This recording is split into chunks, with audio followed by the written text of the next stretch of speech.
Have you ever felt like you're watching the world from behind glass, seeing things others walk right past without noticing? Do you replay conversations days later, not out of anxiety, but because you're searching for the hidden meaning beneath the words?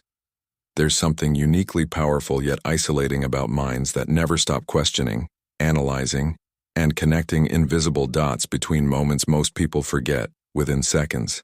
If you've ever been told you think too much, stayed quiet because your thoughts were too complex to compress into small talk, or felt deeply misunderstood despite being surrounded by people, this exploration of deep thinking psychology might finally help you understand why your mind works the way it does.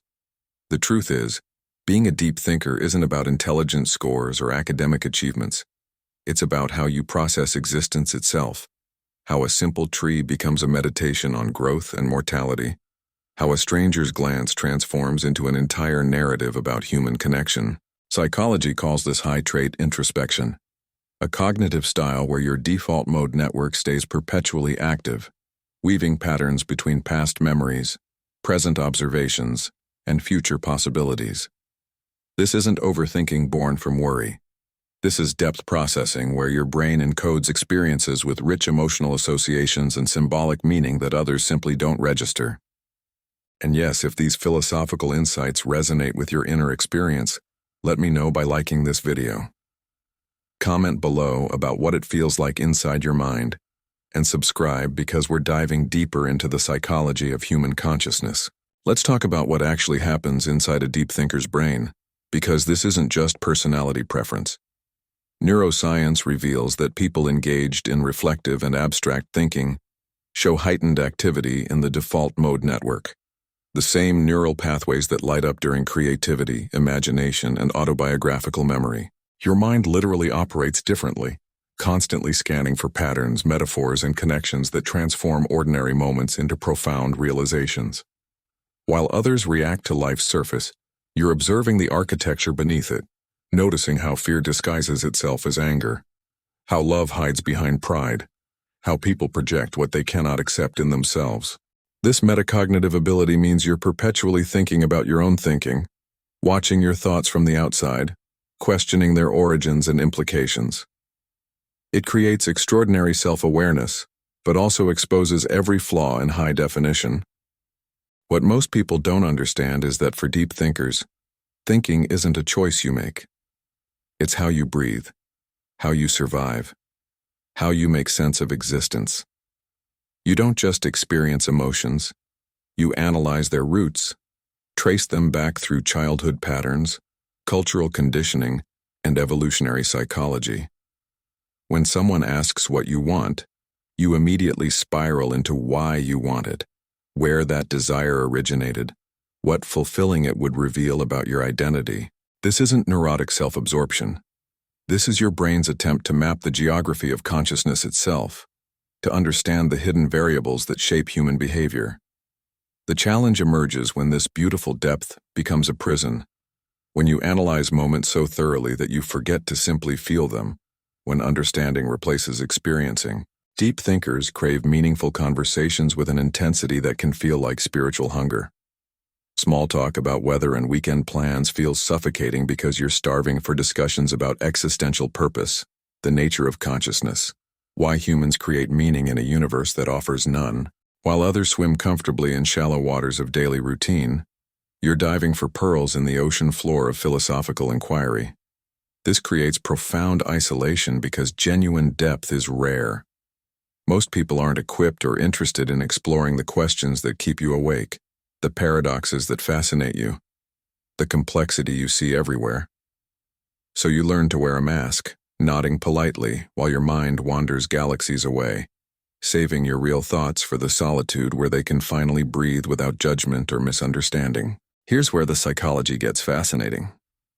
Deep thinkers often experience what researchers call existential thinking, where you're not just questioning your individual life but interrogating life itself. Questions about mortality, consciousness, free will, moral frameworks, the nature of time and reality. These aren't casual wonderings. They're urgent inquiries that demand your attention, pulling you into philosophical territory that has no easy answers, no comforting conclusions. This distinguishes you from ordinary overthinkers who ruminate on future worries. You're questioning reality's fundamental structure. It's the difference between anxiety about tomorrow's presentation and wondering whether the self is an illusion constructed by neural patterns. One is practical concern. The other is philosophical awakening that permanently alters how you perceive existence. The paradox of deep thinking reveals itself here. The same mind that recognizes patterns everywhere can also create illusions that don't exist. When you possess this level of analytical power, you can connect anything to anything, finding meaning in random coincidences, reading profound significance into neutral events. Your microscope becomes too powerful, revealing details that weren't meant for such close examination.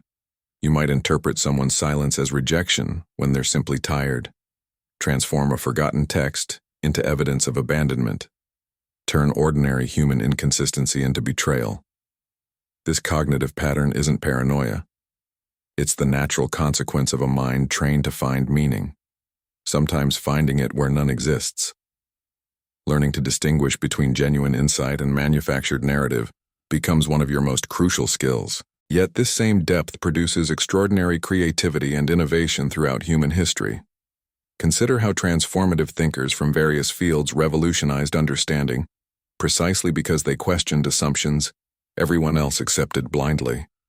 They saw invisible threads connecting disparate concepts, approached problems from angles others couldn't imagine, refused to accept surface explanations. When your mind never stops asking why, you eventually stumble upon answers hidden from conventional thinking.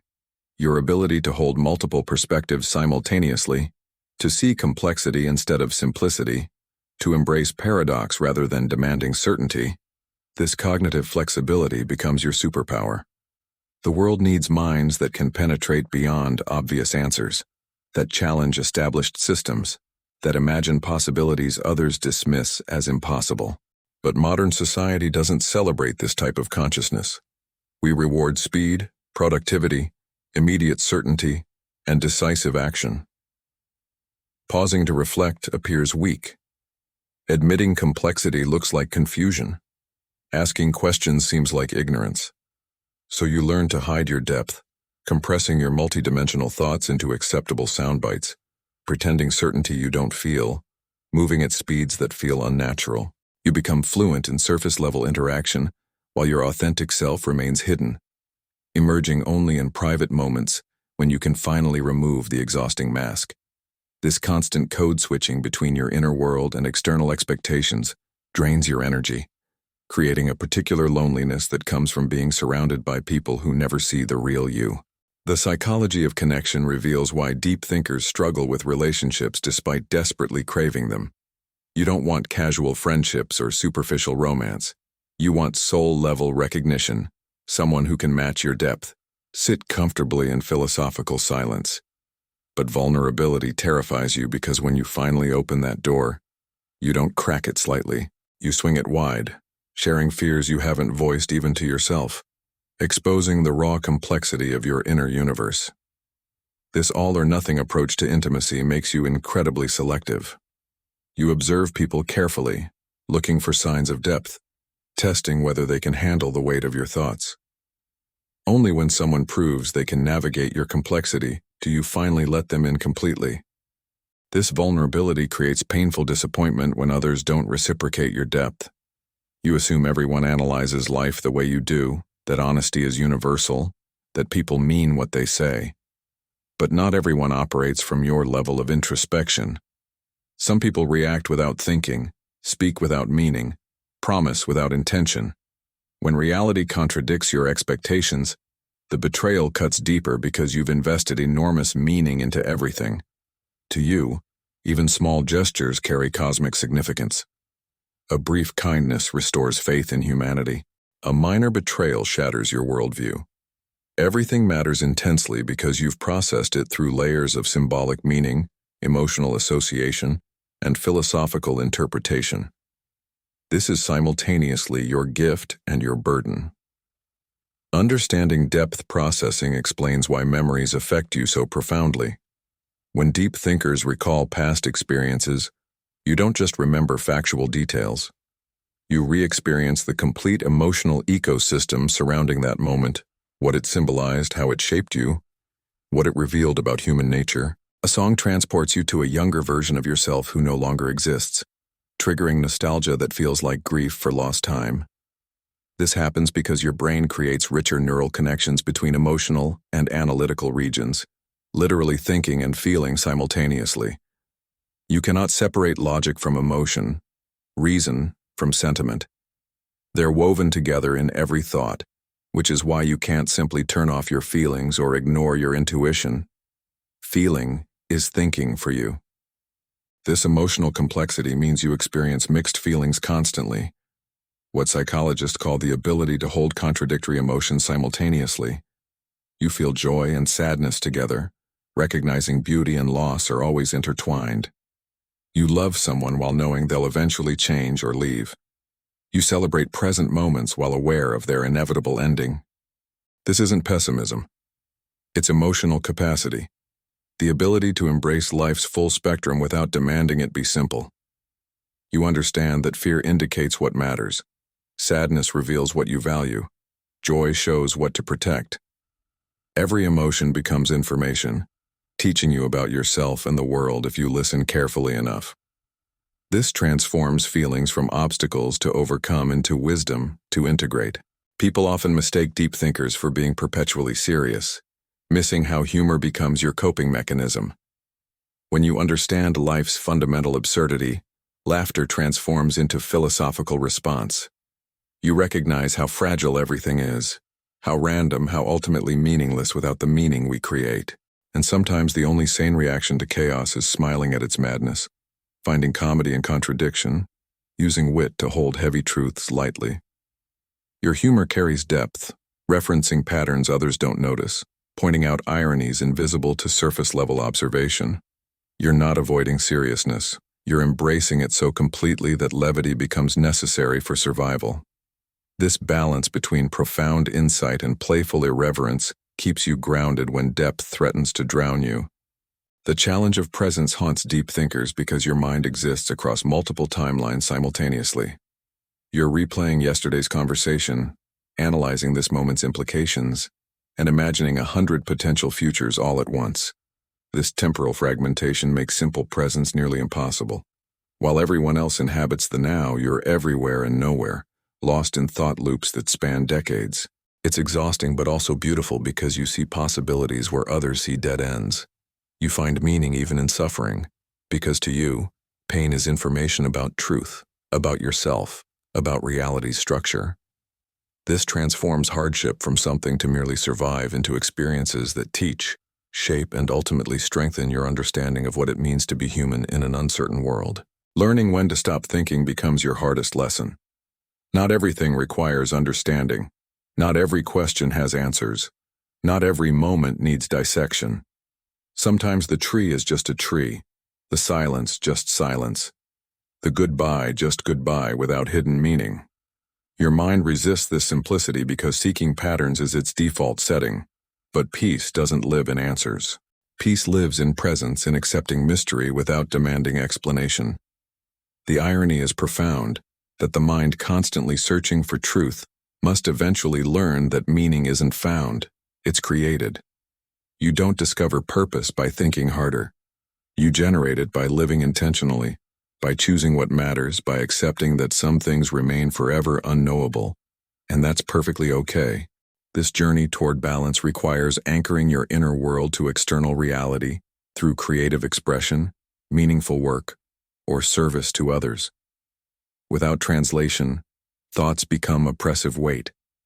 You must learn to channel your reflections into something tangible, art that moves people, writing that clarifies complexity, conversations that heal wounds. The purpose of deep thinking isn't escaping life but enriching it, taking invisible insights and making them visible, useful, transformative.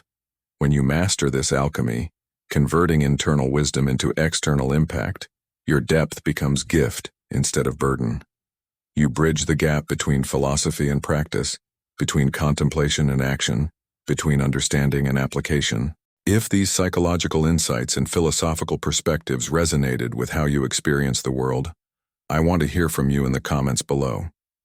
Share what it actually feels like to live inside a mind that never stops questioning, analyzing, and connecting invisible patterns. Tell me about the loneliness of depth, the beauty of seeing what others miss, the struggle of finding people who can match your level of introspection. Your experiences matter because they remind other deep thinkers they're not alone in this particular form of consciousness. Hit the like button if this video helped you understand yourself better, and subscribe because we're continuing this exploration of human psychology, philosophical wisdom, and the transformative power of self-awareness. Remember that your depth isn't a flaw requiring correction. It's a gift that allows you to see the invisible architecture beneath surface reality, to question assumptions others accept blindly, to find meaning in moments most people rush past without noticing. Yes, it makes life more complex, relationships more challenging, peace harder to achieve. But it also makes you rare in a world that desperately needs people who can think beyond shallow certainty, who embrace complexity instead of demanding simplicity. Don't apologize for your silence or shrink your thoughts to fit smaller conversations. The world needs minds like yours, people who transform chaos into clarity, who honor life by truly seeing it, who understand that depth in a shallow world is its own kind of light that guides others home.